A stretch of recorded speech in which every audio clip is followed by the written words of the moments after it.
When you think of Peace Corps, you think about the physical hardships, the lack of amenities, but you get over those things pretty quickly. The hardest thing is when sometimes you'll put a lot of time and energy into something, and at the end of weeks, months, however long you've been working on it, it will come to naught. And then those are the days where you get really down and you just feel frustrated and you're almost ready to give up.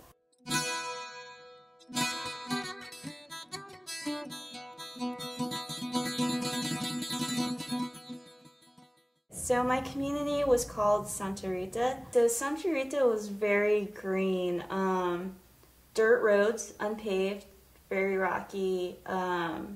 It was all mango fields. When mango season rolled around, there was more fruit than could be consumed or sold, so it would just fall into the streets and spoil, and that scent was very predominant during that season. But so it was very rural. It felt very rural, but it was close enough to bigger towns that it had an urban feel about it. So on the surface, it looks like you're in a very rural town, but their social problems or issues, or even the things that they do for fun, it resembles communities that are more urban. Globalization has made an impact on Costa Ricans, especially the youth. They see they watch our movies, they watch our TV shows, and they think that's what success looks like. But the things that they pick up on aren't necessarily the best things that will get them ahead in life. They drink and they have a lot of sex in all these shows, and in Costa Rica a big problem is early pregnancy, and that was always really devastating, because a girl gets pregnant and she's most likely to drop out, and that's going to be the rest of her life. I was a youth development volunteer. I did a lot of teaching English like most volunteers did. I also did a lot of self-esteem building, a lot of gender equality. But I remember walking around the middle of the day and seeing one of my students and asking her, "Why aren't you at school today?" And she just told me she doesn't go anymore.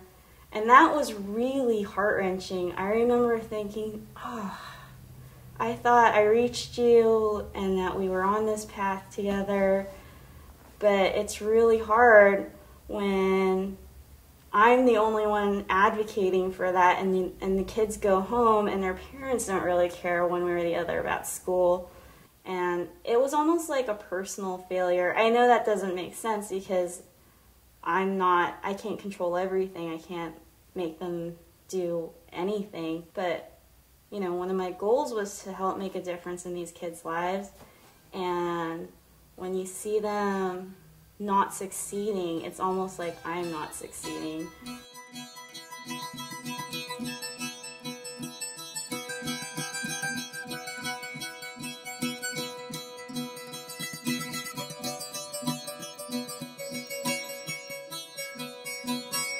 Costa Rica culturally is interesting because it's known for its tourism. People in my community, when you ask them what kind of job do you want, what do you want to be when you grow up, a lot of the answer would be tourism. And I think tourism is great in the way that it does provide them with a source of income, but it's hard when you think about how much they're exposed to people who do have money and are enjoying their country in ways that they can't. It's a beautiful country, but they're struggling in their own country, and that's kind of sad.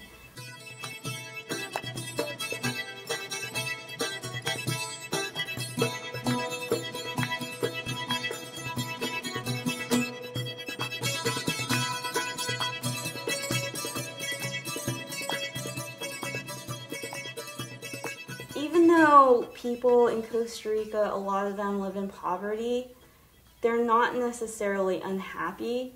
At the end of the day, they're still happy to just sit around with their little cafecito, talking with their family, their friends, and maybe that's the only thing they'll do that day, but that's what life is all about there. You know, they have that saying, Pura vida, and they totally live by that. And I think that we could use a little Pura vida every once in a while.